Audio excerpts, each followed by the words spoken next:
নমস্কার, ডায়েরির আরও একটি ব্লগে আপনাদের সবাইকে স্বাগত জানাই। আজ সোমবার, আমার উইক অফ থাকার কারণে চলে গেছিলাম সিটি সেন্টার 2-তে বহুরূপী দেখার জন্য।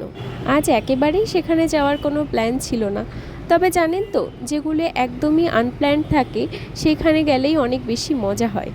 এক্ষেত্রেও তার কোনো ব্যতিক্রম হয়নি। সত্যিই দিনটা অনেক সুন্দর কেটেছিল। সিসি2-তে আজ নিয়ে তৃতীয়বার গেলাম, আর আইনক্সে মুভি দেখার আজ দ্বিতীয় দিন।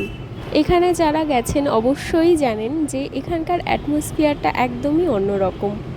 দেখুন না, দুর্গাপুজোর ডেকোরেশন এখনও রয়েছে, কি অপূর্ব লাগছে মাকে।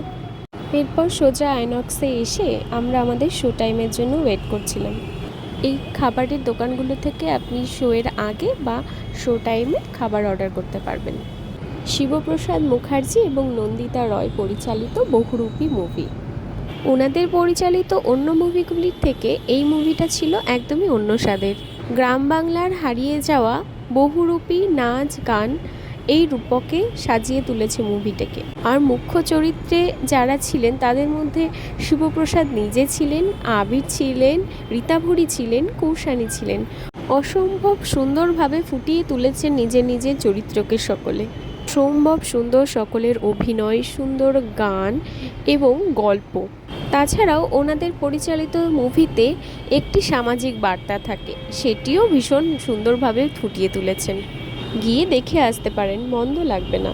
আমাদের মুভি দেখা শেষ এবং বিকেলের এই সুন্দর অ্যাটমসফিয়ারটাকে উপভোগ করার জন্য আমরা কিছুক্ষণ নিচে বসেছিলাম। কি সুন্দর ব্যাপার না দেখুন, একই ছাদের তলায় কতগুলো ব্র্যান্ড নিয়ে একটি সুপারমার্কেট। যা চাইবেন সবই হাতের কাছে পেয়ে যাবেন। যাই হোক, শুধুমাত্র মুভি দেখতে এসেছিলাম, আজ আর কোনো কিছু কেনাকাটা করার প্ল্যান ছিল না। এরপর আবার যদি কোনো দিন কিছু কেনাকাটা করতে আসে আপনাদের নিয়ে আসবো। তারপর একটু সুইট কর্ন চিকেন পিৎজা আর একটু কোল্ড ড্রিঙ্কস অর্ডার করে খেয়েছিলাম।